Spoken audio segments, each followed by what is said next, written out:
জয় গৌর জয় নিতাই। আমরা সকলে উপস্থিত হয়েছি শ্রী ভগবানের কথা শুনব, তোমার কথা।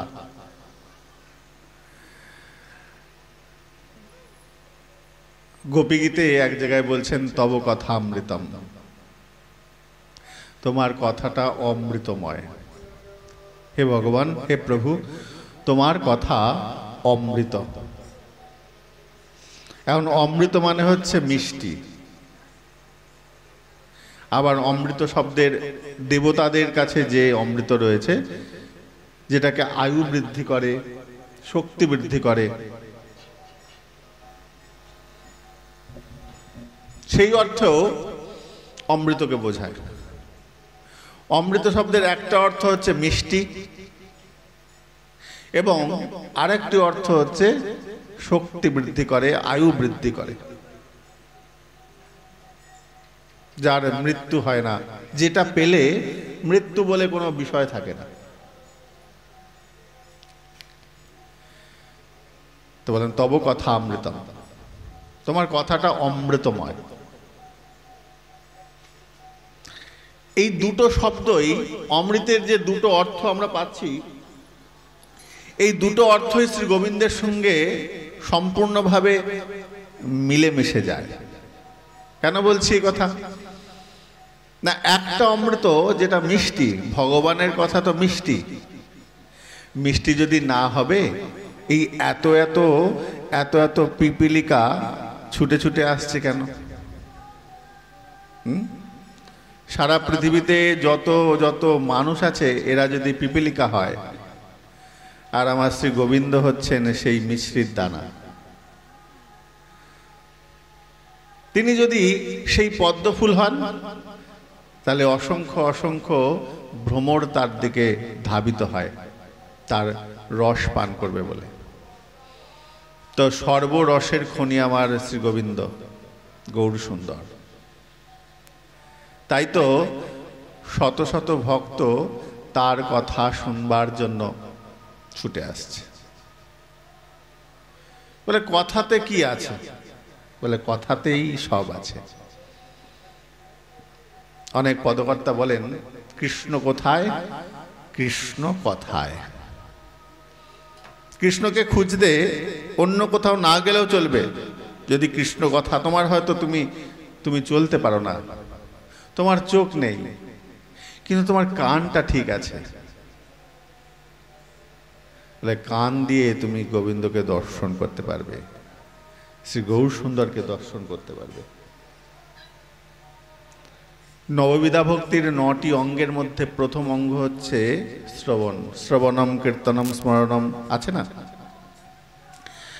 এতগুলি অঙ্গের মধ্যে মহাজনগণ এই শ্রবণকে বিশেষ রূপে প্রাধান্য দিয়েছে। শ্রবণের এত শক্তি, এত ক্ষমতা। শ্রবণ তোমাকে কৃষ্ণ দর্শন করায়, উপলব্ধি করায়। যখন যখন বেদব্যাসের পুত্র শ্রীল শুকদেব মাতৃগর্ভ থেকে বেরিয়ে চলে যাচ্ছে, আমরা ভাগবতের মধ্যে দেখি, যম প্রব্রজন্তমনুপেতমপেত কৃত্যম দৈপায়ন বিরহ কাতর আজুহাব। পুত্র শোকে বিরহে ক্রন্দন করছে কে? সাক্ষাৎ বেদব্যাস, যিনি সমগ্র বেদ উপনিষদ গ্রন্থের রচয়িতা, মহাভারতের রচয়িতা। তিনি বিরহে কাঁদছেন। কোন বিরহে? বলে পুত্র শোকের বিরহে। এখন যিনি শাস্ত্রকার, যিনি এত গ্রন্থ রচনা করেছেন, যিনি বলছেন এই জগৎটা মায়াময়, তার মুখে এই কথাটা কি শোভা পায়? তাই না? কেমন অদ্ভুত লাগে না শুনতে? কিন্তু ভাগবতের মধ্যে রয়েছে বিরহ কাতরা। বেদব্যাস বিরহে কাতর হয়ে ক্রন্দন করছে। কার জন্য? বলে পুত্রের জন্য। কোন পুত্র? ওই সুখদেব নামক পুত্র। বলে এই পুত্রটা অন্য পুত্রের থেকে আলাদা, সম্পূর্ণ আলাদা। এই পুত্র অন্যদের সঙ্গে এর কোনো মিল নাই, সম্পূর্ণ আলাদা। কেন আলাদা না, প্রথম যখন একটু প্রসঙ্গটা আমি বলি, সুখদেব ছুটতে ছুটতে চলে যাচ্ছেন। এখন ওখানে কিছু অপ্সরা নদীর মধ্যে স্নান করছিল। তো অপ্সরারা ওই ব্যাসপুত্র ব্যাসনন্দন সুখদেবকে দেখে অঙ্গ ঢাকে নাই, অঙ্গকে ঢাকে না। কেন? নারী লজ্জার একটা অঙ্গ, কিন্তু ওই নারীরাই ওই বাচ্চা ছেলেটাকে, ওই 16 বছরের ছেলেটাকে দেখে লজ্জায় অঙ্গ ঢাকে নাই। অথচ একজন বার্ধক্য বৃদ্ধ হলো বেদব্যাস যখন সন্তান হয় তখন তার বার্ধক্য বয়স এসে গেছে। তো সেই অবস্থায় বেদব্যাস কৃষ্ণ দ্বৈপায়ন,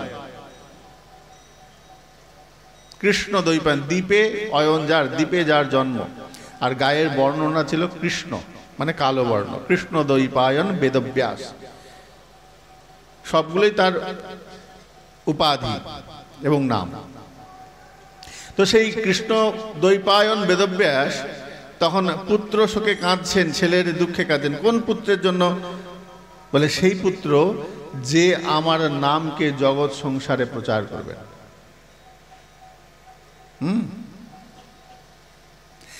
এই যে মহাভারত আদি যত গ্রন্থ রচনা হয়েছে, যতটা না প্রচার হবে এই কৃষ্ণ নামের দ্বারা জগৎ মঙ্গল হবে। তাই সুখদেব নামক এমন পুত্রকে পেয়ে বেদব্যাস হারাতে চাইছেন না। কেননা এই জগৎকে কৃষ্ণ কথা শোনাবেন, ভগবতমুখী করবেন। বলে আর কেউ নেই? বলে না, আর কেউ যোগ্য উত্তরসূরি নাই। বেদব্যাস ভালো করেই জানতেন যে এর মতন পরিবেশক আর পৃথিবীতে নাই। তাই সুখদেবের জন্য কাঁদছেন, বিরহ কাতরাহা। তো কথা বলতে জানতে হয়, কথাটাকে উপলব্ধি করতে হয় এবং কথাটাকে পরিবেশন ঠিক মতো করতে হয়। কথা অনেক গুরুত্ব দেয়। তাই বলেন তব কথা অমৃতম, তোমার কথাটা মিষ্টতা তো আছেই, তার সঙ্গে সঙ্গে কি হচ্ছে, জীবন বর্ধক করে। বলে শরীর তো আজ আছে কাল নাই, এই শরীর পচে যাবে, তাই না? গীতায় বললেন বাসাংশে জীর্ণানি যথা বিহায়। এই শরীরটা হচ্ছে একটা বাসি বস্ত্রের মতো, রাত পোহালে পরেই যেমন আমরা পরের দিন সকালবেলা বস্ত্রকে খুলে দিই, স্নান টান করে আবার নতুন বস্ত্র পরি, তাই না? এই শরীরটারও যখন আয়ু শেষ হয়ে যাবে তখন আমি যে সত্তা সে বেরিয়ে যাবে। এখন এই আমি নিয়ে আমাদের বড় গন্ডগোল। যারা এই আমিকে সত্যি সন্ধান করতে পেরেছে তাদের দুঃখ আর কোনোদিন আসে না। এই আমি শব্দটার মধ্যে সমস্ত কিছু লুকিয়ে আছে। আমরা প্রতিদিন এই আমিকে খুঁজি। আমি কে? ভাগবতের মধ্যে আছে, মহাজনী পদের মধ্যে আছে, কে আমি, কেন মরে, করতার পুত্র। আমরা সকাল থেকে রাত পর্যন্ত আমিকে সন্ধান করি, কিন্তু আমিকে খুঁজে পাই না। খুঁজে পাই? কেউ পাই না। আমি যে প্রকৃত আমি, সেই আমি না চাপা পড়ে রয়েছে। আমরা যে আমিকে দেখি সে আমি অহংকার। কেন? সংস্কৃত ভাষায় আমি শব্দের সংস্কৃততে বলে অহম। অহম মানে অহংকার। এই অহম শব্দটা যিনি আমি, সে আমিটা প্রকৃত আমিরকে চাপা দিয়ে রেখেছে। কেন বলছি কথা? আমাদের সত্তা কি জানো? আমি ওই মিনিস্টারের ছেলে। তাহলে আমি যে, সেটা অহংকারের পুত্র। এবং আমি যে মিনিস্টারের ছেলে, তার মানে আমার একটা ঐতিহ্য আছে, তার মানে এই আমিটাও অহংকার। আমি একজন পুলিশ ইন্সপেক্টর, আমি একজন জাজ, আমি একজন উকিল, আমি একজন সব কিছুর মধ্যেই, আমি একজন বড় সাধু, আমি বড় পণ্ডিত, এই যতগুলো শব্দ বিচ্ছুরিত হচ্ছে সব কিছুর মধ্যে আমি যে সত্তাটা, এখানে প্রকৃত আমি নেই। আর এখান থেকেই দুঃখ।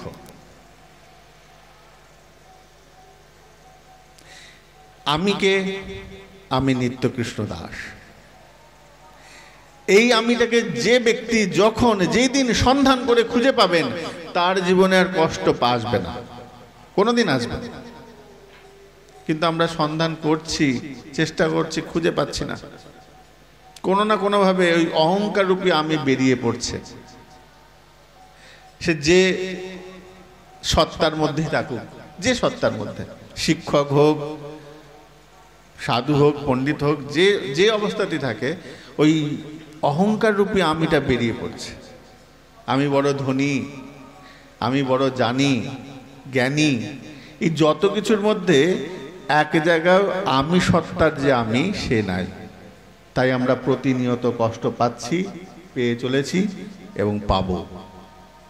কতদিন পাবো? বলে যতদিন আমি সত্তাকে খুঁজে না পাচ্ছি। প্রকৃত আমিকে দেখতে চাও? রাত্রেবেলা সবাই যখন ঘুমিয়ে পড়বে, দরজাটা বন্ধ করে আয়নার সামনে দাঁড়াবে। ওই আয়নার সামনে দাঁড়িয়ে ওই আয়নার চোখে চোখ রেখে তুমি আজকে যে যে কর্মগুলো করেছো সব চিন্তা করবে। যদি ওর মধ্যে থেকে একটা ভালো কর্ম পেয়ে থাকো, সৎকর্ম, সেই সত্তাটা হচ্ছে আমি, আর বাকিগুলো সব অহংকার। পরীক্ষা করে দেখবে, খুঁজে পাওয়া খুব দুষ্কর। ওই আমিটাই ভগবানের দাস, নিত্যকৃষ্ণ দাস। আমাদের মহাজনী পদে, আমাদের বিশেষ করে গৌড়ীয় বৈষ্ণবীয় ধারার যারা যে যে পদাবলী কীর্তনগুলো আছে, পদাবলী পদগুলো রচনা করেছেন মহাজন যারা আছেন, নরোত্তম দাস ঠাকুরকে শুরু করে গোবিন্দ দাস, লোচন দাস, বৃন্দাবন দাস ঠাকুর, কৃষ্ণদাস, এই প্রত্যেকের নামের মধ্যে একটা বিশেষত্ব কি বলতো? একটা কমন ফ্যাক্টর, সবাই এক ধারাতে রয়েছে। কি বলতে পারবে? এই যে আমরা সন্ধ্যা আরতি কীর্তন করি, বীরবল্লভ দাস, শ্রী গৌর চরণে আস। বীরবল্লভ দাস যিনি পদকর্তা, পদটা রচনা করেছেন। বৃন্দাবন দাস, লোচন দাস, এই লোচন দাস কহে, নরোত্তম দাস কহে। এই প্রত্যেকের মধ্যে একটা কমন জিনিস সবাইকে এক যোগসূত্রে বেঁধে রেখেছে, সেটা হলো দাস শব্দ। আর তার জন্য তারা কোনোদিন দুঃখী হয় না। এই দাস শব্দটা তাদের মধ্যে রয়েছে বলেই তাদের দুঃখ কোনোদিন, দুঃখরূপী সংক্রামক রোগ তাদেরকে কোনোদিন স্পর্শ করতে পারে না। এই দাসের বড় গুণ আছে। যে দাসকে মেনে নিতে পেরেছে তার আর কোনোদিন কষ্ট আসে না। দাস মেনে নেওয়াটা বড় দুর্লভ, সহজে আসে না। কেননা আমাদের মধ্যে যে অহংকার রূপী যে সত্তাটা রয়েছে, সে আমাদের দাসকে মানতে দেয় না গো, দাসকে জানতে দেয় না, দাসকে উপরে উঠে আসতে দেয় না। সবসময় আমরা মর্যাদার লোভী। আমাকে কেন ওই আসনটা দিল না, আমাকে কেন এরকম ভাবে এড়িয়ে চলে গেল। এই আমাকে যতদিন না বুঝতে পারছি, জানতে পারছি, ততদিন পর্যন্ত কৃষ্ণ ভজনেরও ইচ্ছা রুচি আসবে না। গোপীরা, যারা ব্রজগোপীরা, তারা কি বলছেন? তব কথা অমৃতম, তোমার কথাটা অমৃত। কখন বলতে পারছে? বলছে যখন তারা গোবিন্দ চরণে শরণাগতি হতে পেরেছে, সমর্পণ হতে পেরেছে। আর সমর্পণ তখনই সম্ভব যখন নিজের এই শরীরের অস্তিত্বকে যে বিসর্জন দিয়ে আমি তোমার হয়ে গেলাম। যারা চিৎকার করে সর্বসমক্ষে চিৎকার করে বলতে পারে আমি তোমার, হে গৌর আমি তোমার হলাম, এই কথাটা যে বলতে পারে তারটা প্রকৃতপক্ষে সমর্পণ। বাকি একটাও সমর্পণ হচ্ছে না।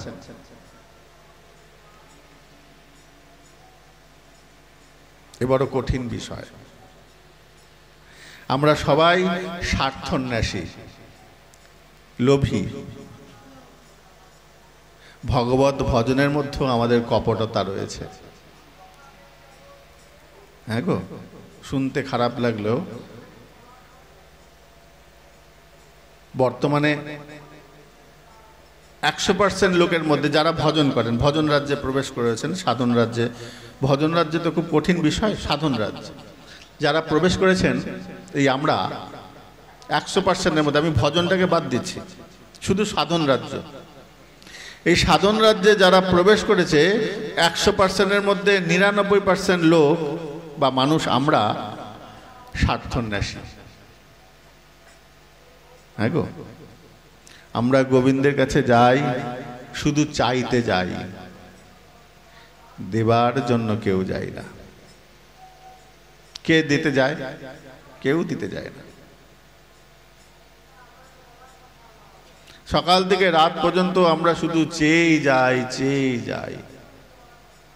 দুটো নকুলদানা বাতাসা দিয়ে যেন তাকে কিনে ফেলেছে। প্রকৃত যারা সাধক হন তারা বলেন, প্রভু তুমি যে আমাকে যা দিয়েছো এতে আমি তোমার ভজন করে শেষ করতে পারছি না, তোমার চিন্তন করে শেষ করতে পারছি না, কি করে তোমার ঋণ শোধ করব। আমার প্রভুও বলেন, তুই যে আমাকে জল তুলসী দিয়ে আমাকে পূজা করছিস, এর ঋণ বা আমি কি করে শোধ করব। তাই না? দুইজন একে অপরের পরিপূরক। সাধক ভগবানের জন্য পরিপূরক, ভগবান ভক্তের জন্য পরিপূরক, একে অপরের পরিপূরক। কেউ কাউকে ছাড়া থাকতে পারে না। কথা শুনতে হয়, শ্রবণম। বলেন ভগবানকে জানতে চাও, বুঝতে চাও, যদি দেখতেও চাও, দেখার আগে তো উপলব্ধি করতে হবে, অনুভব আনতে হবে, বা তার কথা শুনতে হবে, বারবার শুনতে হবে। শুনতে শুনতে শুনতে শুনতে চিত্ত মার্জিত হবে। কেন? অস্বচ্ছ কাঁচ দিয়ে তুমি দেখতে পাবে না। আমাদের চোখের মধ্যে একটা অস্বচ্ছতা রয়েছে। ভগবত ঈশ্বর তত্ত্ব সম্বন্ধে আমাদের সেই রকম ভাবে বোধগম্যই নাই। তাই তাকে জানতে হবে, বুঝতে হবে তিনি কেমন। তাকে জানা তো সম্ভব নয়। বলে কিভাবে জানবো? বলে তার কথা শুনতে শুনতে তাকে জানা হবে। এই শুনতে শুনতে তাকে ভালোবাসায় পরিণত হয়ে যাবে। যেমনটা হয়েছিল রুক্মিণী দেবীর। রুক্মিণী দেবী কৃষ্ণকে কোনোদিন দেখেন নাই, কিন্তু তার শত্রুর মুখে তার গুণকীর্তন শুনে শুনে শুনে কবে যেন কোন সময় তাকে ভালোবেসে বলেছেন বুঝতে পারেন নাই। রুক্মিণী দেবী বুঝতে পারেন নাই। বলে কখন হুঁশটা এলো? বলে যখন বিয়ের সম্বন্ধ হয়ে গেছে তখন মনে হচ্ছে না, আমি তো তাকে ছাড়া আর বাঁচবো না, তাকে ছাড়া তো আমি থাকতে পারবো না। তখন উপলব্ধি হয়েছে। আমরা রুক্মিণী দেবীকে যদি একজন ভক্ত দৃষ্টি দিয়ে দেখি, ভক্ত ভগবানের কথা শুনতে শুনতে শুনতে শুনতে শুনতে এক সময় মনে হবে তোমায় ছাড়া আর বাঁচি না।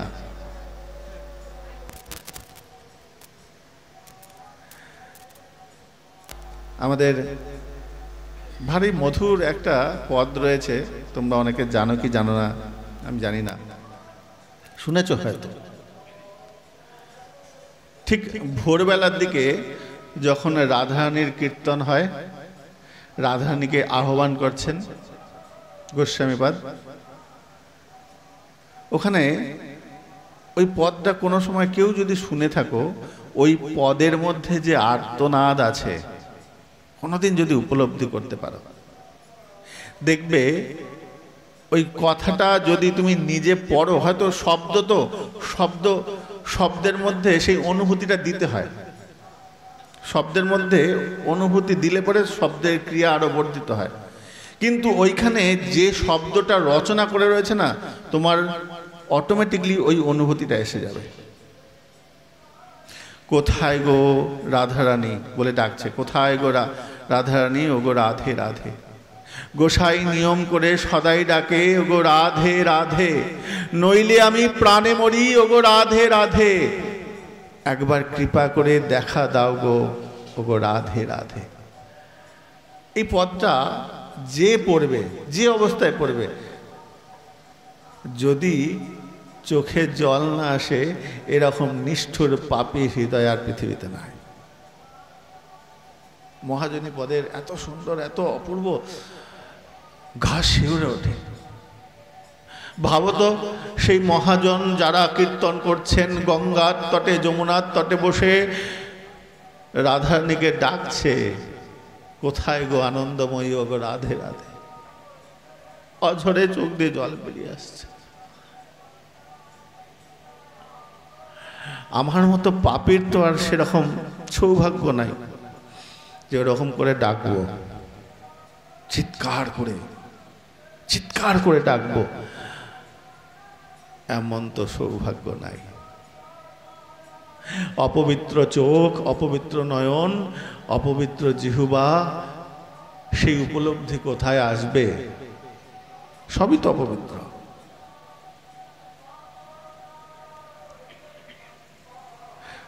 আমাদের যে আসক্তিগুলো কাম পাশে বেঁধে রেখেছি, যে সেইটা থেকে মুক্তি পেলে তবে তো ওইভাবে ডাকতে পারবো। কোথায় গো আনন্দময়ী, রাধে রাধে কখন ডাকতে পারবো? যখন এই বন্ধনগুলো থেকে মুক্তি হব। তা মুক্তির তো কোনো উপায় পাচ্ছি না। মুক্ত হওয়ার কোনো উপায় পাচ্ছি কি? পাচ্ছি না। আমাদের দশাটা কেমন জানো? সেই পশুটার মতো। আহার ও নিদ্রা ভয় মৈথুনঞ্চ সামান্য এতৎ পশুভি নরান।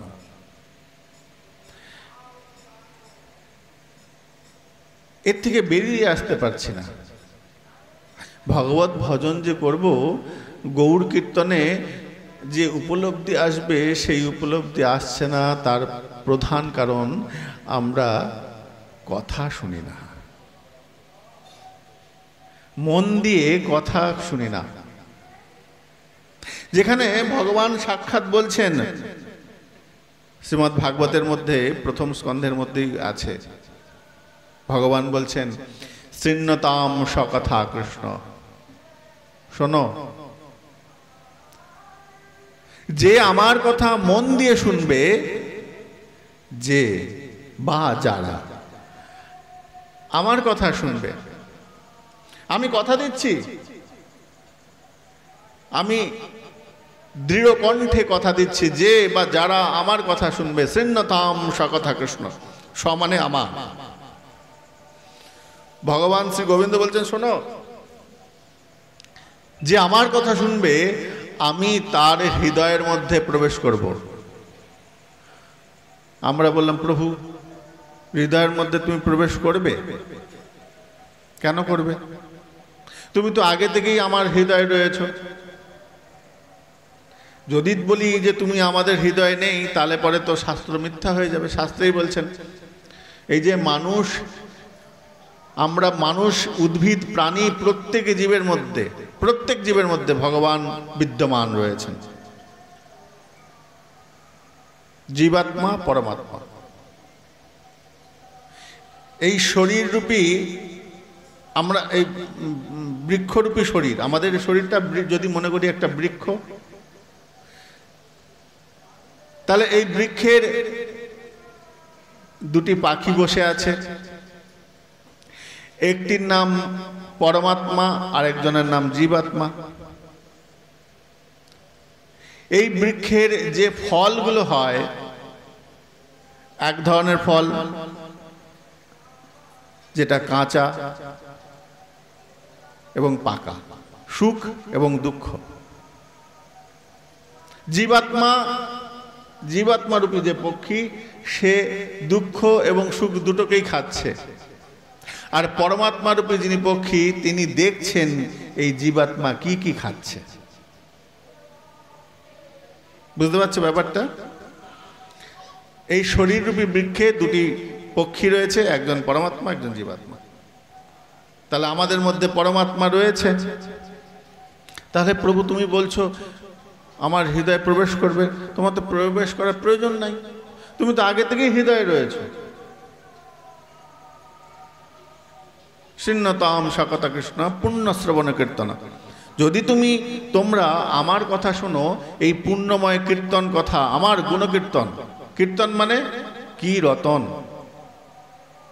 ভগবানের গুণের কীর্তন করা, গাওয়া, ভগবানের কথা কীর্তন রূপে গানের মাধ্যমে বোঝানো।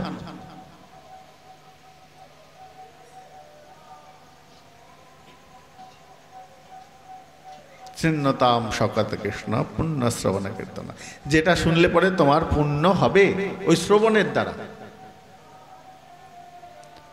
বলে তাতে কি হলো? বলে হৃদন্তস্থ ভদ্রাণী, যদি তুমি সেই কথাগুলো শোনো তাহলে পরে কি হবে? তোমার হৃদয়ের যত মালিন্য রয়েছে, যত ময়লা রয়েছে, সব পরিষ্কার হয়ে যাবে। বলে কি করে হবে? বলে আমি করব। ভগবান বলছেন আমি করব। হৃদন্তস্থ ভদ্রাণী বিধুনতি শ্রুতাম সুতাম, বড় আদর করে যত্ন করে তোমার ওই মনের ময়লাগুলো সব আমি পরিষ্কার করে দেবো। তা আমরা প্রশ্ন করলাম, প্রভু তুমি তো বলছো যে পরিষ্কার করে দেবে, কিভাবে করবে শুনি?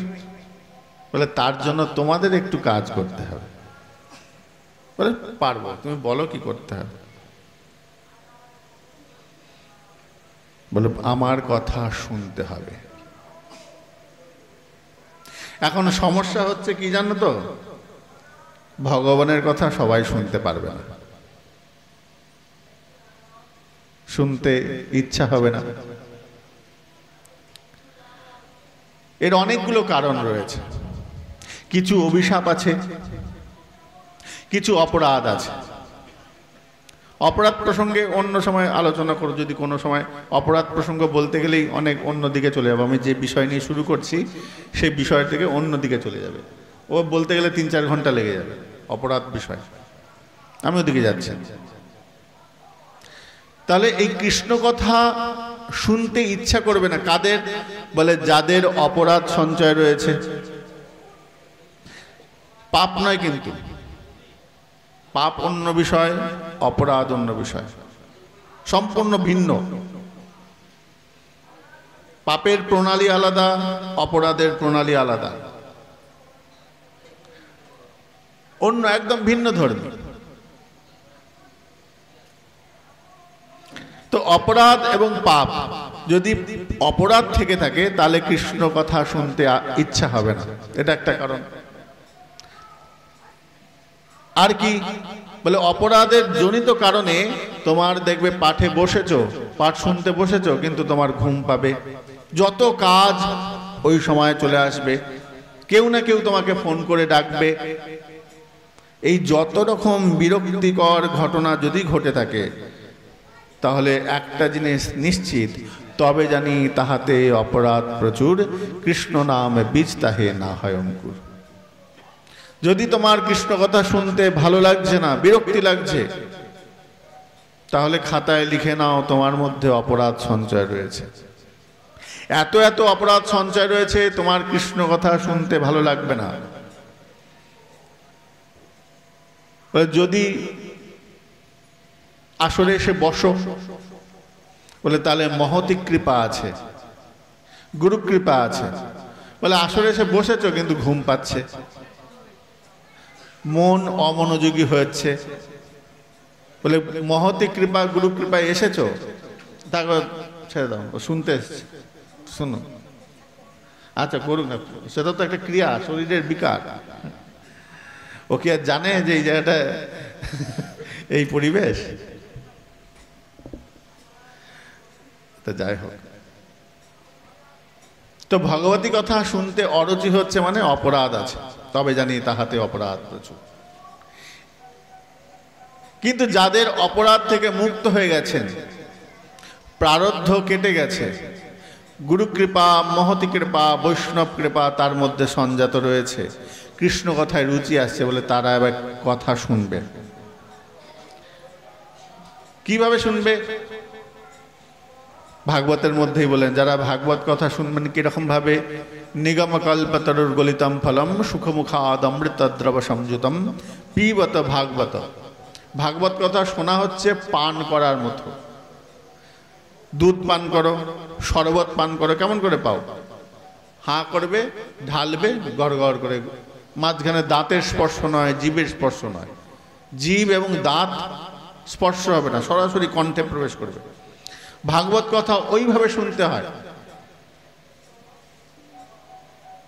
গরু যেমন গোগ্রাসে খেয়ে নেয়, খেয়ে পরে ওটাকে আবার পেট থেকে বার করে আবার চেবায়। যারা প্রকৃত ভক্ত হবেন, যারা সাধক হবেন, ভগবানের কথা পুরো শুনেন, শুনে সেটাকে আবার চিন্তন মন্থন করবে, বারবার সেটাকে মন্থন। এই পদ্ধতিতে ভজন রাজ্য চলে। ভাগবত কথা শুনলে এবার মন্থন হবে, বারবার সেটাকে নিয়ে চিন্তন চিন্তন। এই চিন্তনটাই ভজন, এই চিন্তনটাই ভজনের দ্বার গড়ায় নিয়ে চলে যাবে।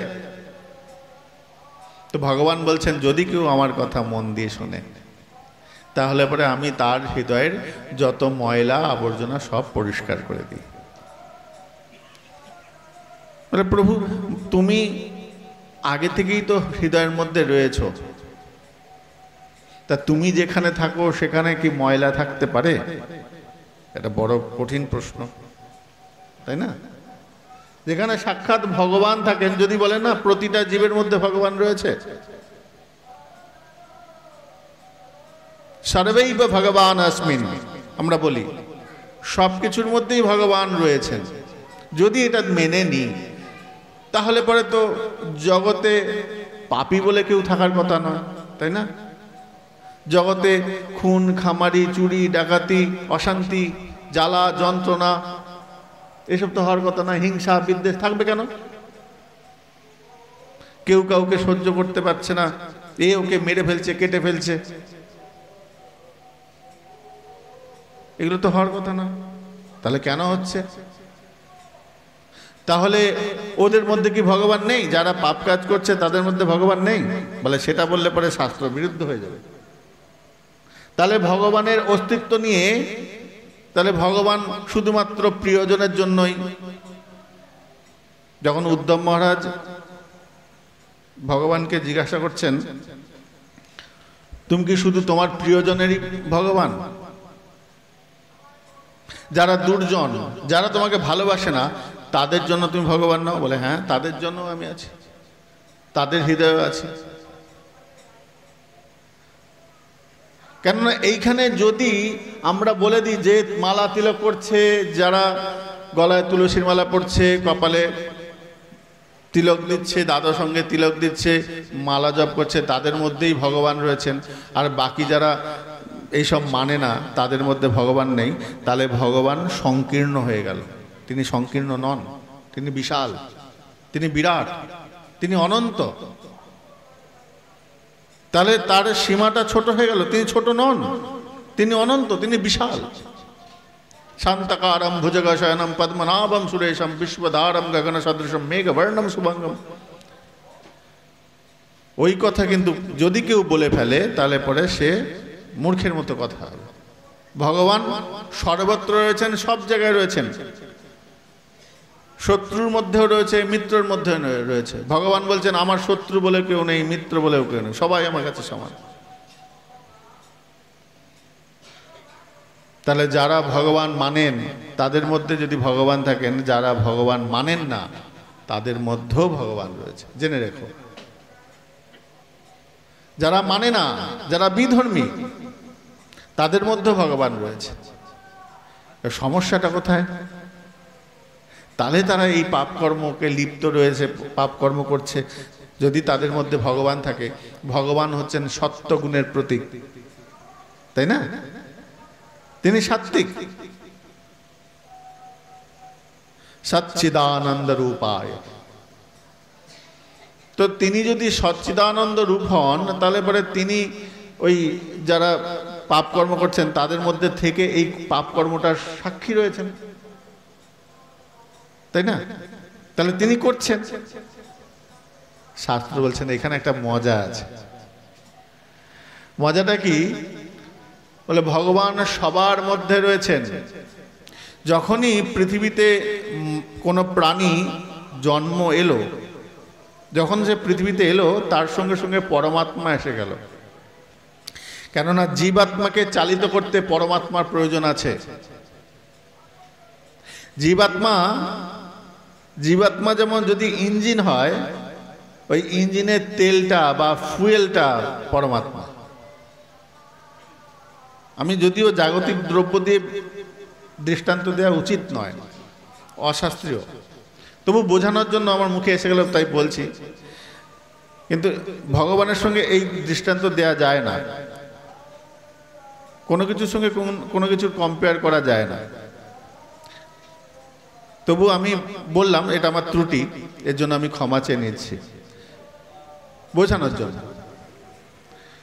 তো ভগবান তিনি পরমাত্মা রূপে জীবের মধ্যে রয়েছেন, প্রত্যেকটা জীবের মধ্যে, প্রতিটা জীব। সেটা ক্ষুদ্র কৃমির কীট হতে পারে, সেটা বৃহৎ হাতি হতে পারে, প্রত্যেকের মধ্যে রয়েছে। প্রত্যেকটা জীবের মধ্যে ভগবান রয়েছেন, কৃষ্ণ অধিষ্ঠান। তাহলে তাদের দশাটা কেন এরকম হচ্ছে? বলে ভগবান প্রত্যেকের মধ্যে রয়েছেন, কিন্তু উদাসীন অবস্থায়, উদাসীন বদাসীন গুণার্জুন। ভগবান প্রত্যেকটা জীবের মধ্যে রয়েছে, কিন্তু উদাসীন অবস্থায়। এই উদাসীন শব্দটা ভালো করে বুঝতে হবে। উদাসীন মানে সামর্থ্য, কর্মী, পরিশ্রমী, কিন্তু করব না। এই জায়গাটা ভালো করে মন দিয়ে শুনতে হবে। এখানে এই জায়গাটায় কিন্তু সব প্রশ্নের উত্তর রয়েছে। আমরা যে ভাবি না, কাউকে ছোট বড় করে দেখি, এই বিচারটা করতে হবে। তার মধ্যে এখনো ভগবানের উদাসীন ভাবটা কাটিয়ে উঠতে পারেনি। যারা পাপ কর্ম করছে, যারা অন্যায় কাজ করছে, তাদের মধ্যে ভগবান রয়েছে, কিন্তু ভগবান উদাসীন ভাব থেকে বেরিয়ে আসতে পারেনি। বলে সেটা আবার কিরকম? বলে একটা ছেলে, তোমাদের বোঝানোর জন্য বলছি, এইগুলো বললে পরে খুব চট করে মাথায় ঢুকে যাবে। একটা ছেলে দরজা বন্ধ করে ঘরের মধ্যে শুয়ে রয়েছে। এখন মা এসে বলছে, বাবু দরজাটা খোল না রে, দরজাটা খোল না রে, একটু বাজারে যা না রে, কিছু জিনিস নিয়ে আয় না রে, না রান্না বান্না হবে না। ছেলেটা উঠে না, যা না রে, একটু কাজ কর না, ঘরের কাজ কর। ছেলে উঠছে না, বারবার ডাকছে মা, দরজায় দুরুম দুরুম করে ধাক্কা মারছে, ছেলে উঠছে না, কি ঘুমাচ্ছে। এমন সময় বাবা এসেছে। বাবা এসে বলছে, এক কাজ করো, ছেলে উঠছে না তো? বলে না, কত ডাকছি, কি ঘুমাচ্ছে বাবারই। বলছে দাঁড়াও, আমার কাছে এর ওষুধ আছে। কি ওষুধ? তো বাবা গিয়ে মাকে বলছে, শোনো, তুমি বলো যে তোর জন্য একটা ভালো দামি ফোন নিয়ে এসছি। এখন বর্তমানে কি ভালো মোবাইল আছে? হ্যাঁ, আইফোন। তো বলো, আইফোন তোর জন্য তোর বাবা আইফোন নিয়ে এসছে, তো বাজারটা করে দিলে তোকে আইফোনটা দেবে। আর মা গিয়ে বলছে, বাবু রে, আস্তে আস্তে ফিসফিস করে, এ বাবু শোন, এ বাবু শোন শোন। ছেলেটা সাড়া দেয় না। তোর বাবা না তোর জন্য আইফোন নিয়ে এসছে। যেই বলেছে, সোহেলে আবার দুরুম করে দরজা, মানে বিছানা থেকে উঠে দরজা খুলে, কি বললে কি বললে? তুমি বাজারের থলিটা দাও, আমি বাজার করে নিয়ে আসি। মা বলছে, তোকে যে এতক্ষণ করে ডাকছিলাম তুই শুনতে পাসনি? হ্যাঁ, শুনতে পাসনি? না, শুনতে পাইনি। বলে, এই কথাটা শুনতে পারলি কেন? বলে, এটা আমার মনের মতন কথা। ধূপটা সব নাকে লাগছে, নিচে দেখো। ছেলেটা শুনতে পেয়েছে কেন? বলে, তার মনের মতন জিনিস আইফোনের কথা যেই বলেছে, সঙ্গে সঙ্গে ছেলেটার মাথার টনক নিয়েছে। দরজা খুলে যা যা বলছে, মা বলছে এটা নিয়ে, ওটা নিয়ে, ওটা নিয়ে। বাবা বলছে, দেখেছো, এইটা হচ্ছে ওর কাজ করছে। ঠিক তেমনি আমাদের হৃদয়ে যিনি ভগবান রয়েছেন, ওই রকম উদাসীন অবস্থায়, কর্মী, সব পারেন, কিন্তু করছেন না কেন? তার মনের মতন কাজ আমরা করছি না। তার মনের মতন কাজ করছি না, তাই সে পড়ে পড়ে ঘুমাচ্ছে, সৎকর্ম করছি না, ভগবত ধর্ম পালন করছি না, ভগবানের কথা শুভ কাজ করছি না। কেন করছি না? যত ভগবত চরণ থেকে দূরে চলে যাব, তত আমাকে অধর্ম স্পর্শ করবে, তত আমি পাপের দিকে ধাবিত হব। ভগবান হলেন ধর্ম, আর ধর্ম বর্জিত হলে অধর্ম, আর অধর্ম করলে পরে পাপ প্রবেশ করে। তাহলে যারা পাপ কাজ করছে তারা প্রথমত ভগবানের থেকে দূরে রয়েছে, আর ভগবানের থেকে দূরে থাকার জন্য তাদের অধর্ম হচ্ছে। এই অধর্ম থেকে পাপের প্রাদুর্ভাব হচ্ছে। বোঝা গেল? এই জন্য আমাদের মধ্যে পাপ প্রবেশ করে। তাহলে আমাদের যে এই জীবাত্মা, তার মধ্যে যিনি পরমাত্মা রয়েছে, সেই পরমাত্মা তার মনের মতন কথা তাকে শোনাতে হবে। কি কথা বলেন? তার নিজের কথা। শৃণ্যতাম সকথা কৃষ্ণ। ভগবান বলছেন যে আমার কথা শুনবে, আমি তার মধ্যে প্রবেশ করে কি করব? বলে, বিধু নতি সুরিতাম সুতাম। তার হৃদয়ের মধ্যে যত ময়লা মালিন্য রয়েছে সব আমি ধুয়ে মুছে পরিষ্কার করে দেব। বলে, কিভাবে করবে প্রভু?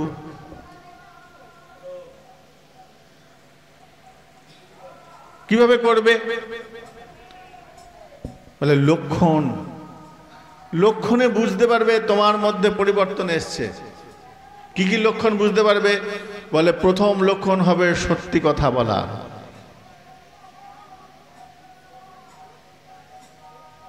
প্রথম যে লক্ষণটা হবে, তোমার মধ্যে ভগবান জাগ্রত হচ্ছেন, বলে প্রথম লক্ষণ হবে তুমি সত্যি কথা বলা শুরু করবে। মিথ্যা যে কোনো পরিস্থিতি, যত কঠিন পরিস্থিতি আসুক, যত ভয়ানক পরিস্থিতি আসুক, তুমি মিথ্যার আশ্রয় করবে না। এটা প্রথম লক্ষণ। তারপর কি হবে? বলে, অন্যের কষ্টে তুমি ভাগীদার হবে, তোমার মধ্যে সদাচার ভাব আসবে। এইগুলো আস্তে আস্তে হওয়ার পর প্রত্যেকটা স্তর আছে। সত্য, শৌচ, দয়া, দান, এই চারটি স্তর উন্নত হলে পরে তবে সে মনুষ্যত্ব লাভ করল। ভালো করে শুনবে, এখনো তুমি ধার্মিক হতে পারো নাই। মনুষ্যত্ব, তুমি যে মানুষ, সেই মানুষ হওয়ার সার্টিফিকেটটা পেলে সবে। কোনটা? সত্য, শৌচ, দয়া, দান, বা সত্য, শৌচ, তপস্যা, দান, দয়া, এইগুলো যার মধ্যে আস্তে আস্তে প্রবেশ করবে, তুমি মানুষ হলে। ততক্ষণ পর্যন্ত তুমি মানুষ নও। এটা লক্ষণ, আমার কথা না, এটা ধর্মের কথা, শাস্ত্রের কথা। এইবার তোমার বলে, এরপর তোমার পথ চলা শুরু হলো। ওই চারটে বিষয়কে যে আত্মস্থ করে ধারণ করে রাখতে পারবে, ধরে রাখতে হবে, ছেড়ে দিলে হবে না।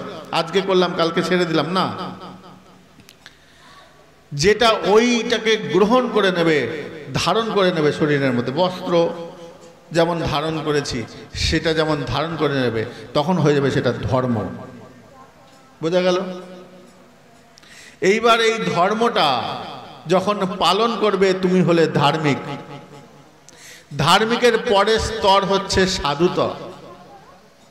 সাধু ভাব আসা, এইগুলো যখন তুমি পালন করছো, প্রথমে ধারণ করবে, ধারণ করার পর পালন করবে, যেটা নিত্যকর্ম। একটা ছেলে প্রতিদিন সকালবেলা পড়তে বসে, এটা নিত্যকর্ম।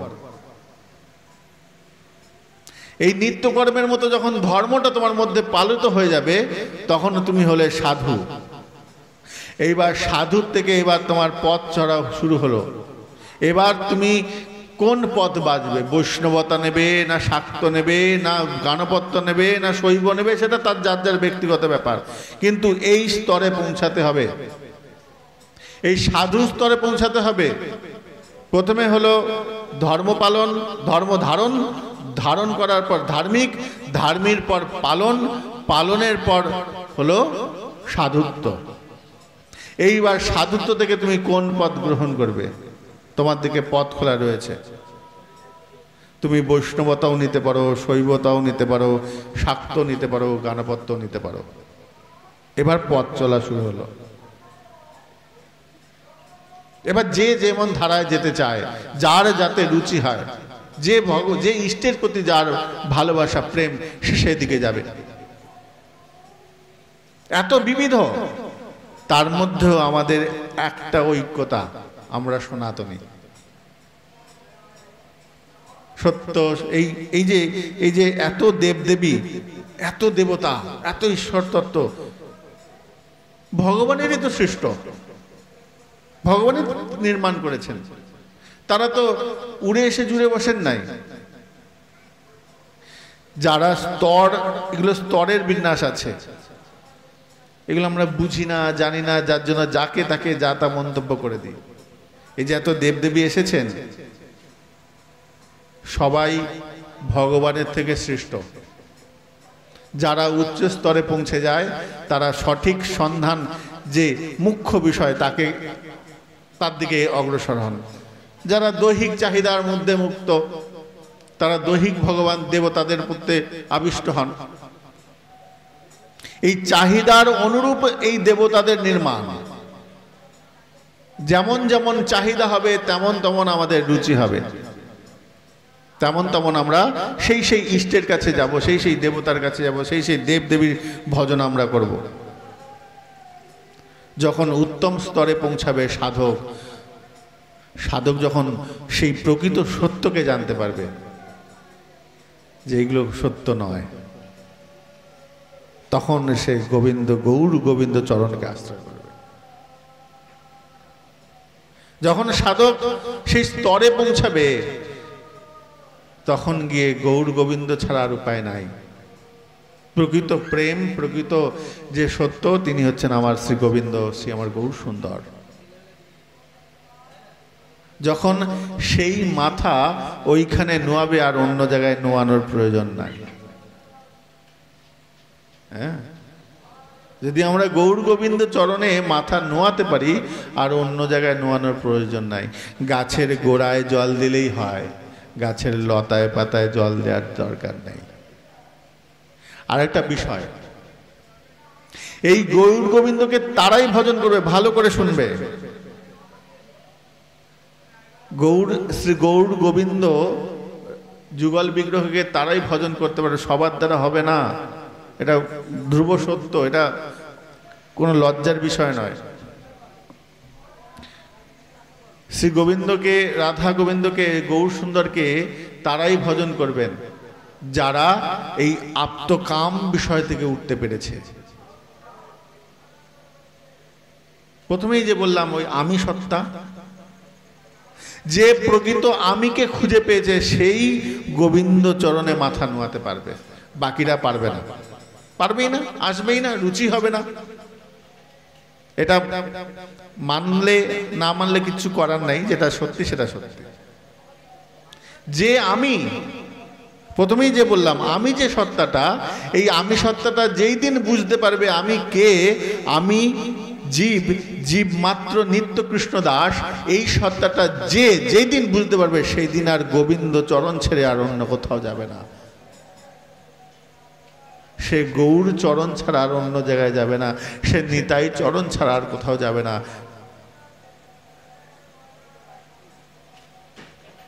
আমার এই মাথা সেই চরণে নুইয়ে দিয়েছে। আর অন্য কোথাও যাব না। কখন হবে? যখন এই আমি সত্তাটা জাগ্রত হবে। আমি কে? আমি নিত্য দাস, আমি তোমার দাস। হ্যাঁ, আমি নিত্য দাস। এই সত্তাটা যেদিন জাগ্রত করতে পারবো, সেই দিন আমাদের প্রকৃত ভালোবাসাকে আমরা খুঁজে পাবো, প্রকৃত প্রেমকে খুঁজে পাবো।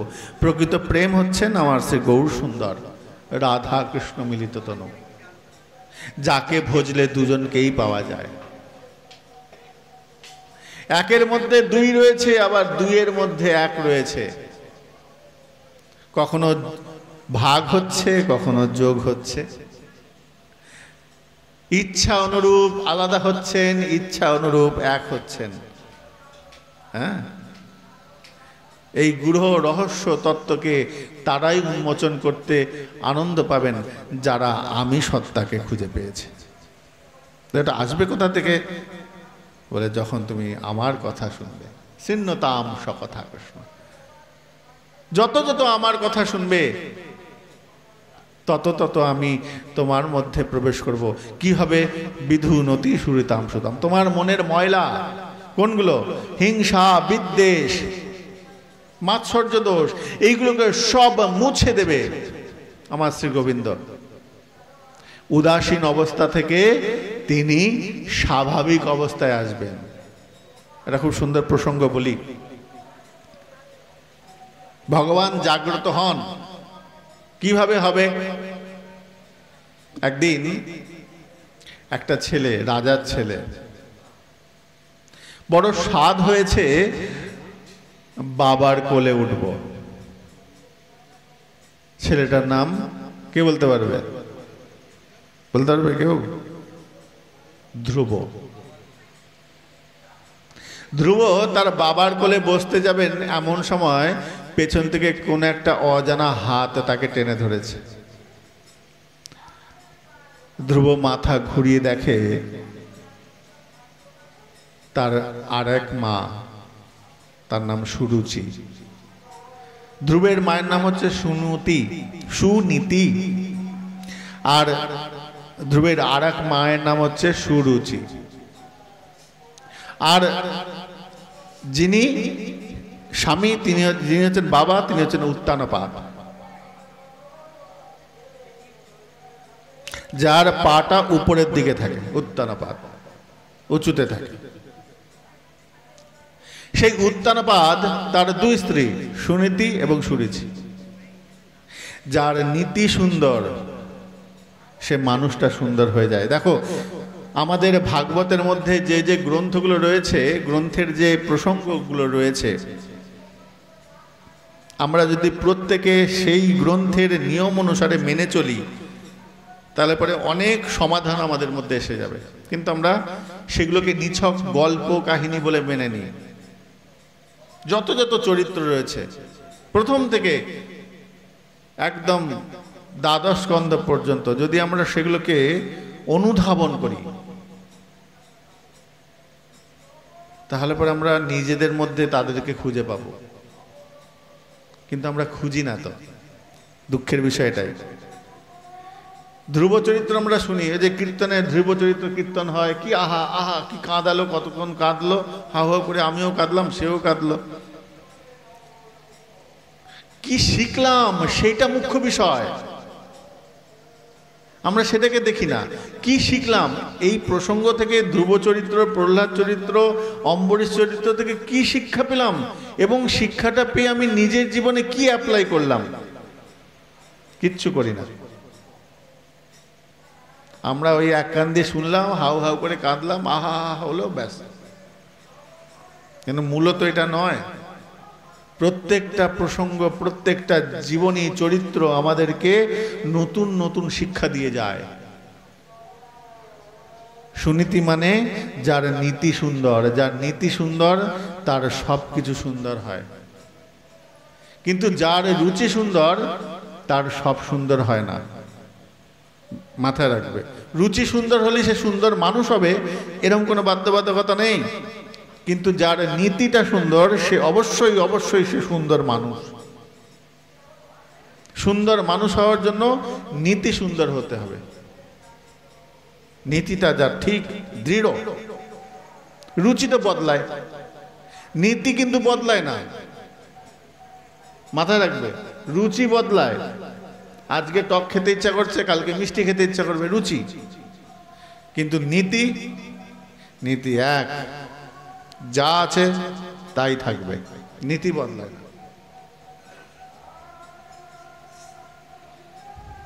তো সুনীতির পুত্র ধ্রুব, সুরুচির পুত্র উত্তম।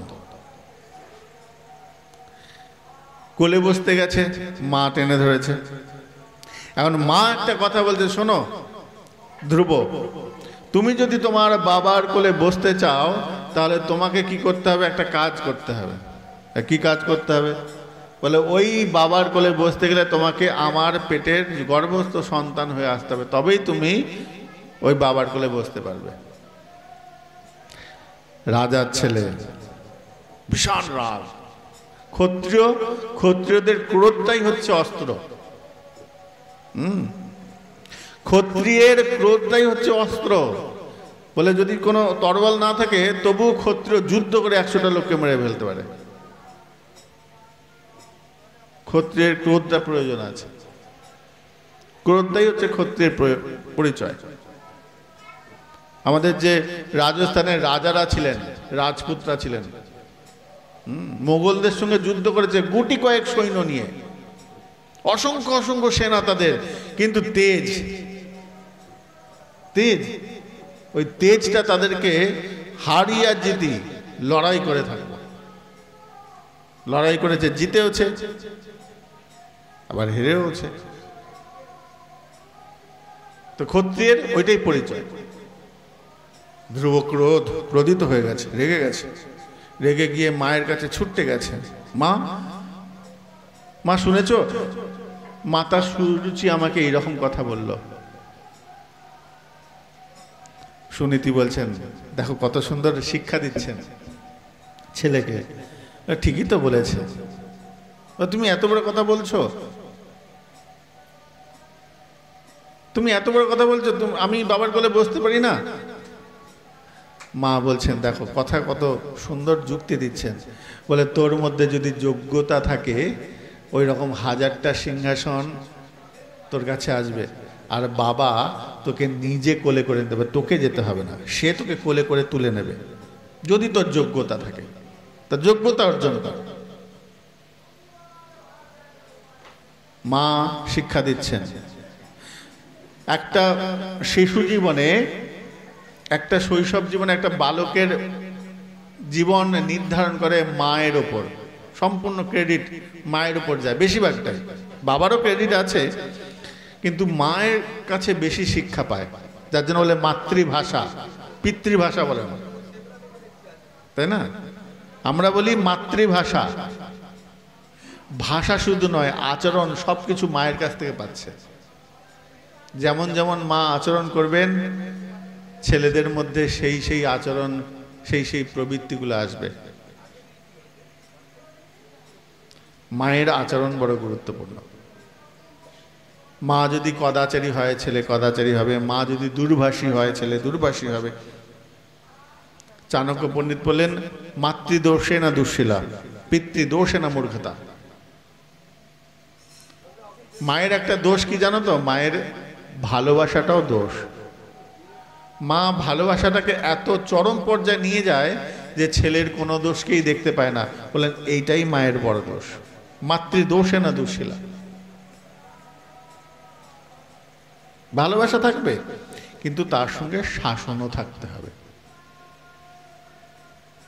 এখানে চাণক্য পণ্ডিত যে অর্থে বোঝাতে চাইলেন, মায়ের ভালোবাসাকে কি দোষ দোষ বলছেন না, মায়ের ভালোবাসাটা অতিরিক্ত। মা তোমাকে, তুমি শাসন, প্রয়োজন পড়লে তুমি শাসনও করবে, মা প্রয়োজন পড়লে তুমি ভালোবাসবে। যেখানে ভালোবাসার সেখানে ভালোবাসা দেবে, যেখানে শাসন, তুমি অন্যায় কাজ করেছো, মা চোখ বড় বড় করে চোখ রাঙিয়ে বলবে, হাতে লাঠি নিয়ে বলবে এটা ঠিক কাজ করনি, ভুল কাজ করেছো। এই ভুলকে ভুল বলাটা মায়ের কর্তব্য। কিন্তু বর্তমানে কি হচ্ছে, এখন উভয়ই হয়ে গেছে, বাবা মা উভয় পক্ষই। পিতৃদোষে না মূর্খতা, এটা শুধু নয়, মাতৃদোষে পিতৃদোষে দুর্দোষে ছেলে দুঃশীল হচ্ছে, দুর্বৃত্ত হচ্ছে, ঘরে ঘরে ছেলে মাতাল লম্পট চরিত্রহীন তৈরি হচ্ছে। ঠিকঠাক ব্যবহার না করার জন্য নিয়ন্ত্রণ নাই। এই নিয়ন্ত্রণ না থাকার জন্য ছেলেদের মধ্যে এই প্রবৃত্তিগুলো আসছে। কোথা থেকে আসছে, কিভাবে এলো, সেটাকে তোমাকেই সন্ধান করতে হবে। ত্রুটি তো অন্য কেউ বলবে না, নিজেকেই সংশোধন করতে হবে। সুনীতি বলল, তুমি এক কাজ করো, যাও জঙ্গলে গিয়ে ভজন করো, তপস্যা করো, ভগবানকে চাও, তোমার ইচ্ছাটা জানাও।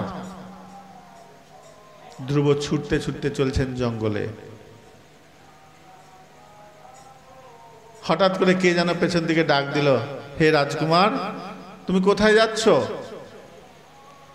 পেছন ঘুরে তাকিয়ে দেখে এক সাদা পোশাকধারী, হাতে এক বীণা, শান্ত মূর্তি, এক সাধু।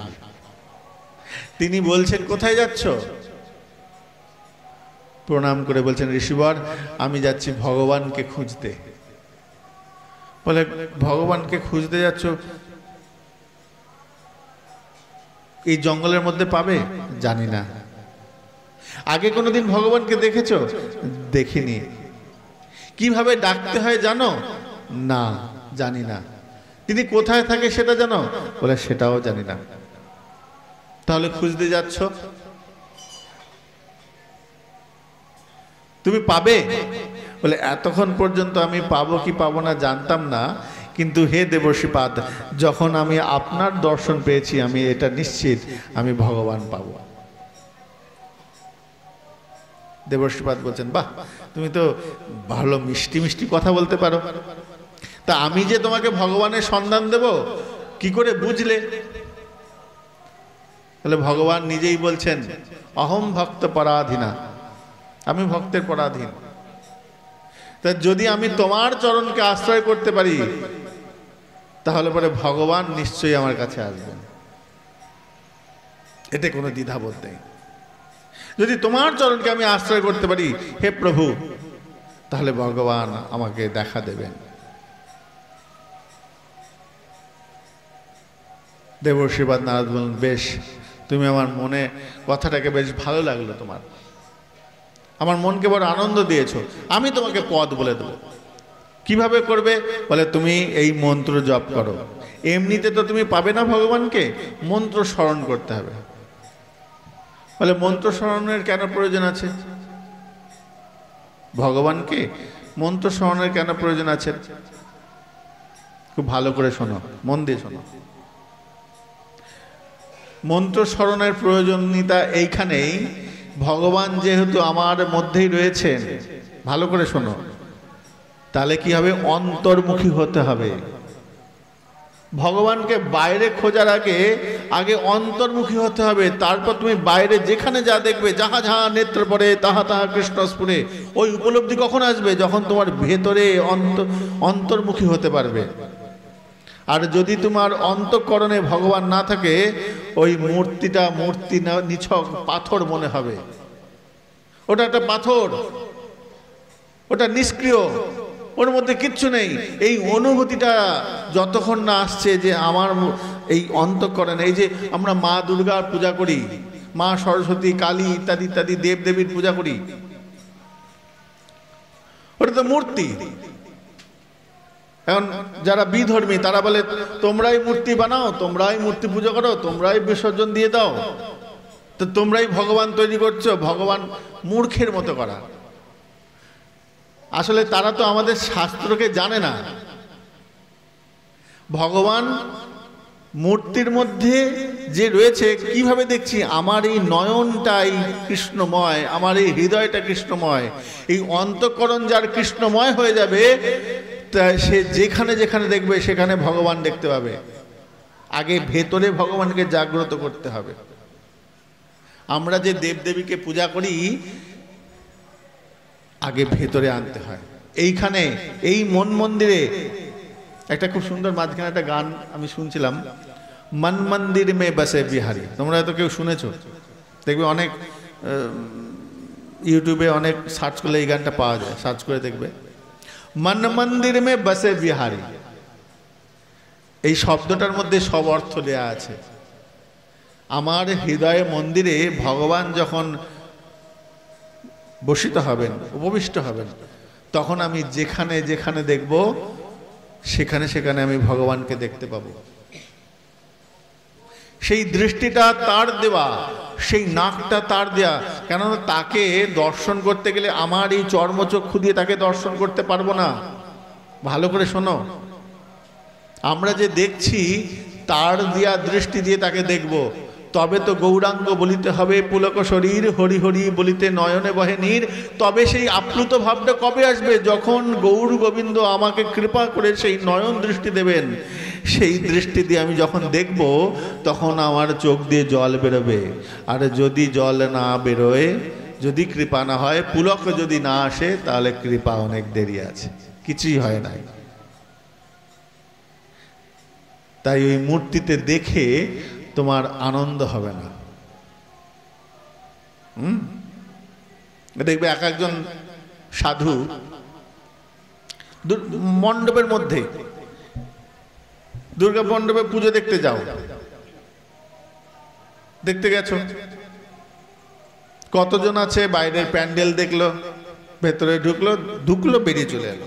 প্যান্ডেলে চারিপাশে ছবি দেখছে, ডিজাইন দেখছে, কলকা দেখছে। দেখবে, লক্ষ্য করে দেখবে। কেউ দেখবে ওই আশেপাশে সুন্দরী মেয়ে এসছে, পুরুষরা দেখবে, ছেলেরা সুন্দর পুরুষ এসছে তা দেখবে। তারা ঠাকুর দেখতে যায় না, ওই একে অপরকে দেখতে যায়।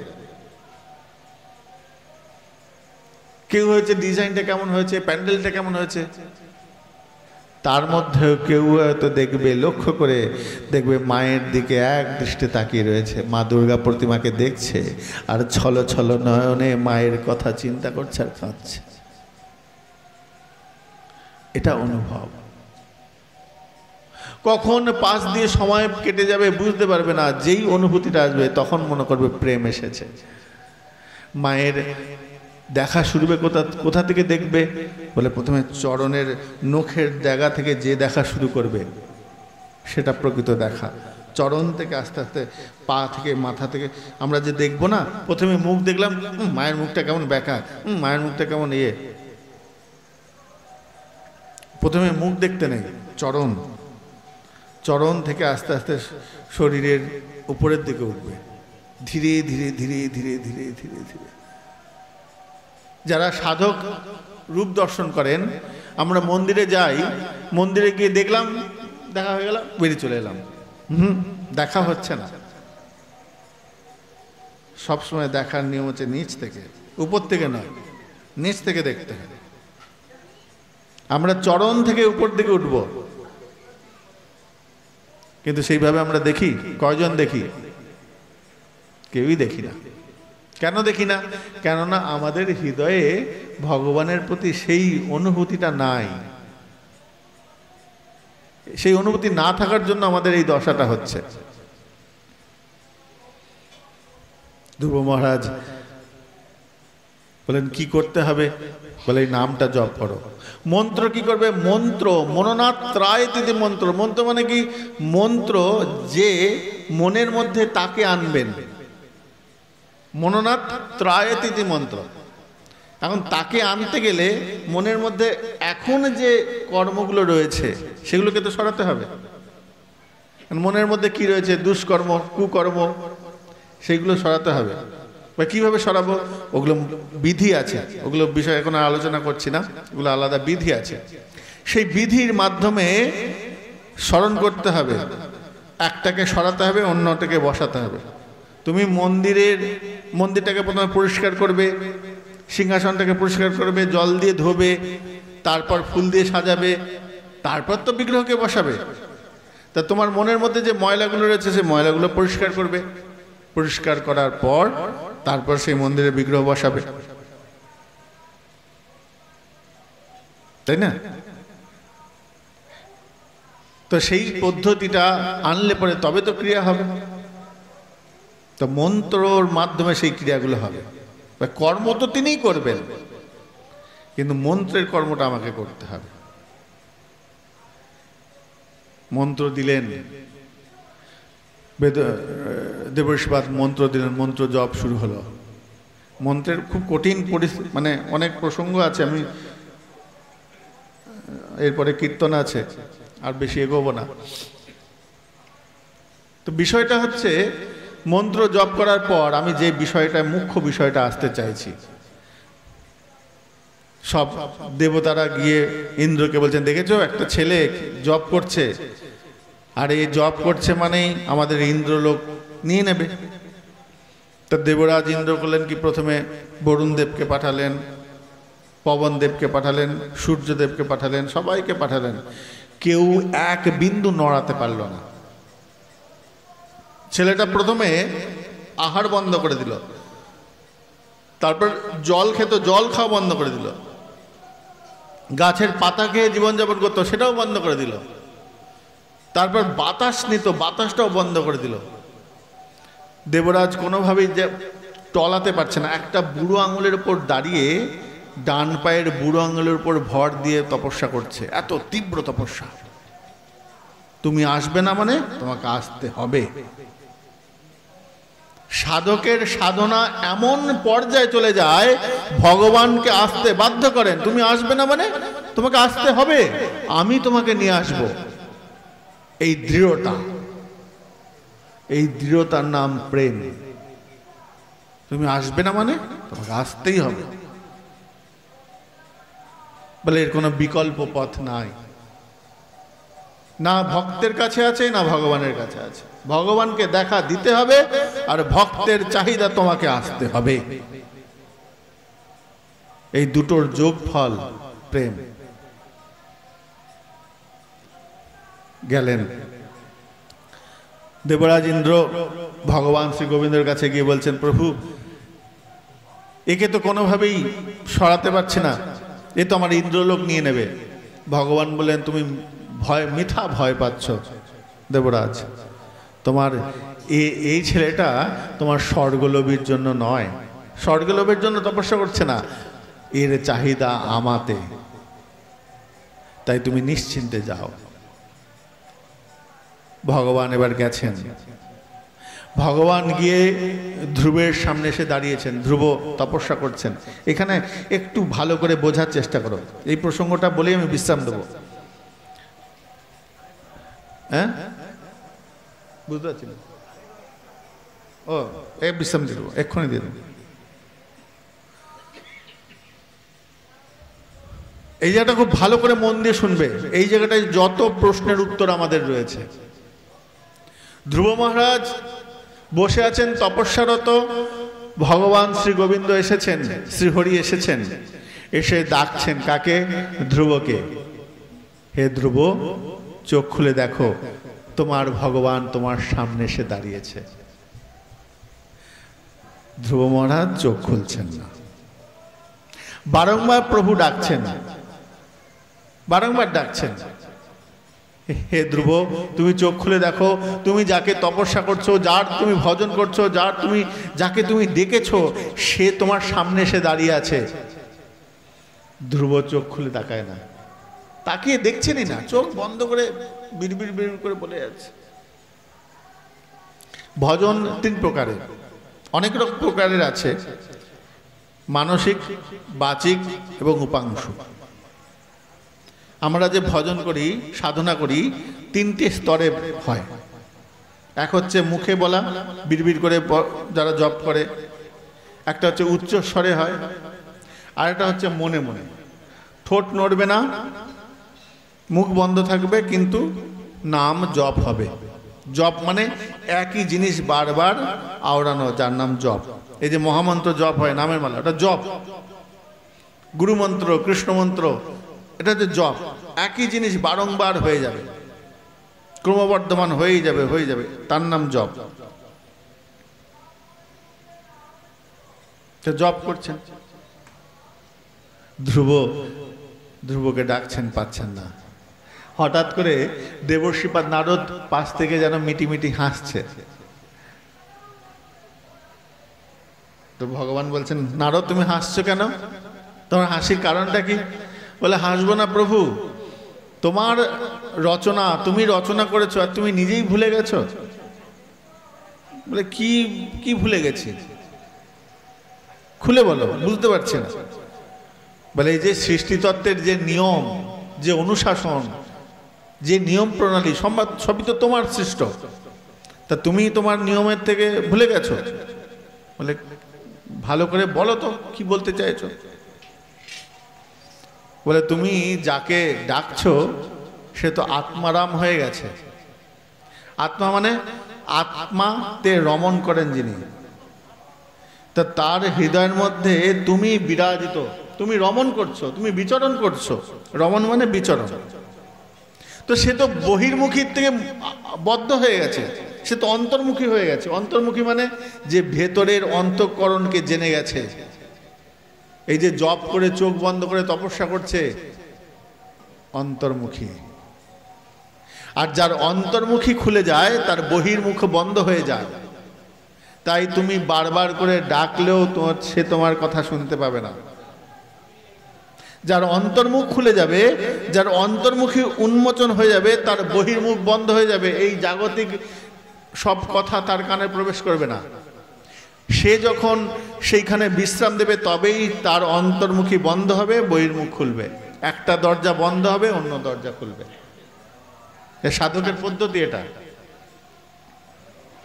যারা অন্তর্মুখী তারা বহির্মুখ। আমরা ভাবছি, দেখেছো মহারাজ পরীক্ষিতের ঘটনা জানো? ওই মরা সর্প দিয়ে দিল গলায়, তো সাধুকে এতবার করে ডাকছে, সাধু শুনতে পাচ্ছে না। কেন বলো তো? সাধু অন্তর্মুখী হয়েছিলেন। তাই বহির্জগতে রাজা তাকে মৃত সর্প দিয়েছে, তবুও তার হুঁশ নাই, তার নাক দিয়ে গন্ধ যাচ্ছে না। পচা মৃত সর্প গলায় দিয়ে দিয়েছে, নাক দিয়ে গন্ধ যাচ্ছে না। গায়ের শরীরে স্পর্শ হয়েছে, পোকামাকড় তার শরীরে ঝরে ঝরে পড়ছে, কোনো অনুভবই নাই। কেন না? তিনি যে সত্তা, তিনি চলে গেছেন সেই কুঞ্জে। তাই এই শরীরের অনুভব তার স্পর্শ করছে না।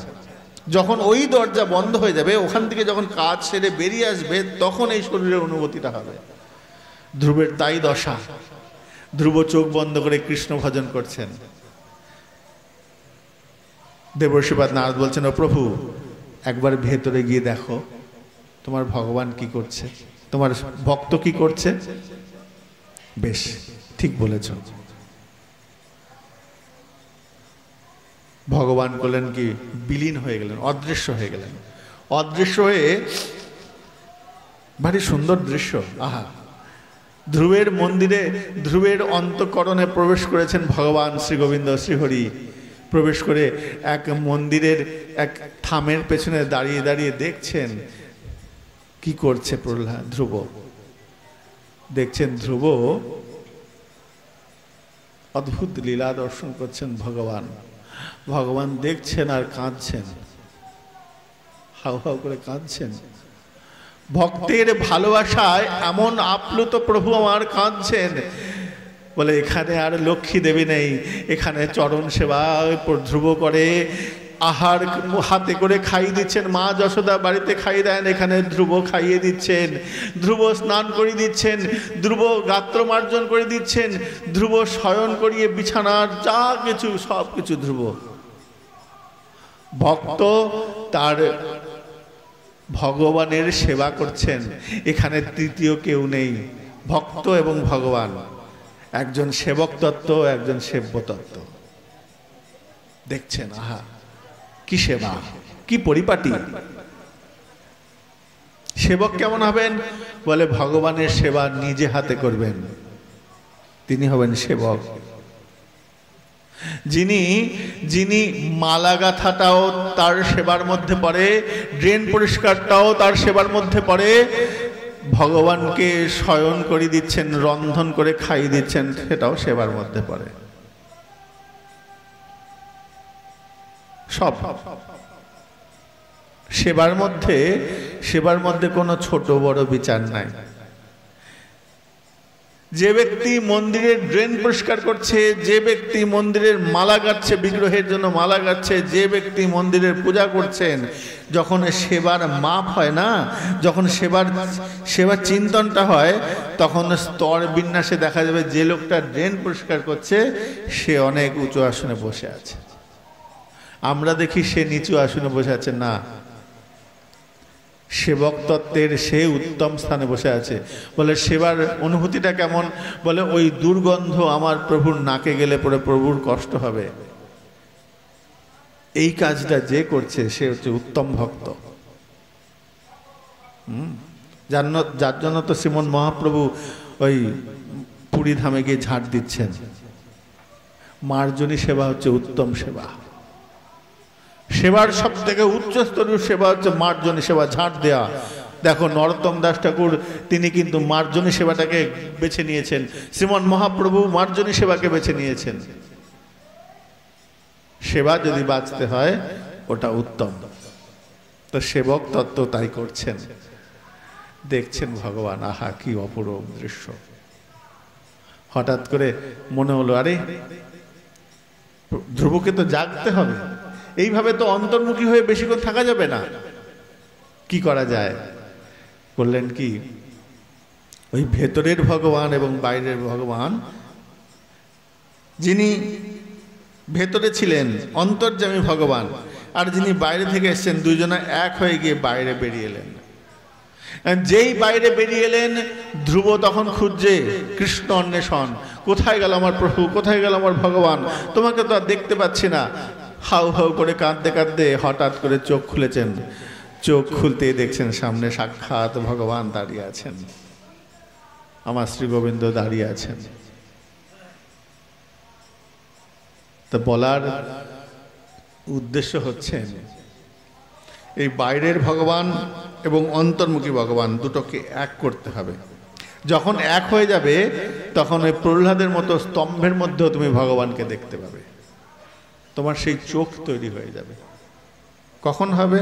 যখন তুমি তার কথা শুনবে। শৃণ্যতাম সকথা কৃষ্ণ। অনেক দেরি হয়ে যাচ্ছে, তোমাদের হাই উঠে যাচ্ছে, ঘুম পাচ্ছে, বুঝতে পারছি। কৃষ্ণ কথা, এই যে ধৈর্য ধরে বসে আছো, এটা আমার অনেক সৌভাগ্য, বহু জন্মের স্বীকৃতি যে তোমরা এখনো বসে আছো। এটা আমার স্বীকৃতি, এটা সচরাচর হয় না। হাই উঠছে, কত পরিশ্রমের মধ্যেও তোমরা কৃষ্ণ কথা শুনছো, এটা মহতি কৃপা, গুরু কৃপা, পূর্বজন্মের স্বীকৃতি। স্বীকৃতি না থাকলে কৃষ্ণ কথা বসার রুচি হবে না। ছোট হোক বড় হোক, কৃষ্ণ কথা যে শুনতে বসেছো, মনে করবে মহতি কৃপা আছে। সবার ইচ্ছা হয় না। যদি কোনো সময় মনে হয় কৃষ্ণ কথা শোনার ইচ্ছা হবে, মনে করবে তোমার মধ্যে ভগবত কৃপা প্রাদুর্ভাব হচ্ছে। সত্য কথা, সত্য পথে চলা, এই ধরনগুলো যখন তোমার মধ্যে আসবে, ভগবান তোমার মধ্যে আবিষ্ট হচ্ছেন। আর যখন তোমার দাদু সঙ্গে তিলক, গলায় মালা এসে গেছে, মনে করবে সাক্ষাৎ ভগবান তোমার হৃদয়ের মধ্যে এসে গেছেন। আর এসে গেছেন তখনই তুমি কি হবে, ওই পাথরের মূর্তির মধ্যেও ভগবানকে দেখতে পাবে। গোপাল সোনা খাচ্ছে, গোপাল সোনা ঘুমাচ্ছে, এই অনুভূতিটা আসবে। তবে সেটা লোক দেখানো নয়, ভালো করে শুনবে। এখন যেটা সমাজে চলছে, গোপালকে নিয়ে যাচ্ছে, ঘুরছে, হ্যাঁ, বিয়ে বাড়িতে যাচ্ছে, ট্রেনে বাসে যাচ্ছে, মর্কট বৈরাগ্য না। প্রেমটা, রাগানুগা ভক্তিটা হচ্ছে কি অন্তঃকরণে, কেননা অন্তর্মুখী। তো নরোত্তম দাস ঠাকুর সোজা কথায় বললেন, আপন ভজন কথা না কহিবে যথা তথা। তোমার অন্তঃকরণের কথা, গোপনীয় কথা তুমি কি সবার মাঝে বলবে? স্বামী স্ত্রী রাত্রিবেলা কি আলোচনা করছে, কি গল্প করছে, পাড়া প্রতিবেশী কি জানতে পারে? জানতে পারে না। আত্মকথা সবার সামনে বলতে নাই। এই গৌর প্রেমের আপ্লুত, গৌর প্রেমের ডোবা, ডুবে কান্না করা, আমি গোবিন্দকে খাওয়াচ্ছি, এটা কাউকে বলার প্রয়োজন নাই। তুমি এবং সে, তৃতীয় কোনো ব্যক্তি আসলে পরে আর সেই আনন্দটা থাকে না। যদি তৃতীয় কোনো ব্যক্তিকে বলে ফেলো তাহলে পরে এক হতে পারে সতীর্থ, আর দুই হতে পারে তোমার প্রতিষ্ঠা। তুমি নিজের প্রচারের জন্য, প্রতিষ্ঠার জন্য লোকমহলে তোমার মধ্যে ভগবান দেখা দিয়েছেন, তুমি কালকে ভগবানকে রাত্রিবেলা দর্শন পেয়েছো, যদি এই ধরনের কিছু কারোর মধ্যে থেকে থাকে তাহলে মনে করবে সে প্রতিষ্ঠার লোভী। প্রকৃত যারা বৈষ্ণব সাধক হবেন তারা কখনোই বলবেন না মাধবেন্দ্রপুরীর জন্য গোপীনাথ ক্ষীর চুরি করেছেন বলে মাধবেন্দ্রপুরীর রাত্রিবেলায় ওই মাটির ভাণ্ড ভেঙে কুটি কুটি করে তার ঝোলার মধ্যে পুড়ে পালিয়ে যাচ্ছেন। প্রতিষ্ঠার ভয়ে মাধব পলায়। তো যারা প্রকৃত ভক্ত হবেন তারা বড়াই করে বলবেন না। তা আমরা কি শিখলাম? কৃষ্ণ কথা শুনতে হবে, বারবার শুনতে হবে। কতবার শুনতে হবে? বলে যতদিন না আমার কৃপা হচ্ছে, হ্যাঁ, যতদিন পর্যন্ত আমি ভগবত কৃপা পাচ্ছি ততদিন পর্যন্ত শুনে যেতে হবে। বলে যখন ভগবত কৃপা হবে তখন কি শোনা বন্ধ করে দেব? তখন তো আরো লোভ বেড়ে যাবে। লোভ সাধু সঙ্গে হরি কথা। যখন কৃপা হবে তো কৃপার লক্ষণ কি? কৃপার লক্ষণই হচ্ছে তোমার কৃষ্ণ কথা শ্রবণ এবং সাধু সঙ্গ। লোভ সাধু সঙ্গে হরি কথা। বলে লোভটা তো দোষের বিষয়, লোভ তো দোষের বিষয়। বলে লোভটা দোষ ততক্ষণ পর্যন্ত যদি সেটা আসক্তির মধ্যে থাকে, যদি সেটা জাগতিক বিষয়ের উপর লোভ থাকে, যদি পারমার্থিক বিষয় এসে যায় তাহলে সেই লোভটাও গুণে রূপান্তরিত হয়ে যায়। লোহা পড়ে আছে, লোহাটার মধ্যে যেই তুমি পরশমণি স্পর্শ করলে সঙ্গে সঙ্গে লোহা রইল না, লোহার সত্তাটা স্বর্ণতে রূপান্তরিত হয়ে গেল। তো লোভটা খারাপ জিনিস, কিন্তু লোভের মধ্যে যখন ভগবত প্রেমে লোভ হবে তখন সেটা ভালো জিনিস। আজ আর নয়, আজকে এখানে আমরা গৌর কথা হরি কথা বিশ্রাম রাখছি। নিতাই গৌর শ্বেতনাথ প্রেমানন্দে হরি হরি बोल। जय जय श्री राधे।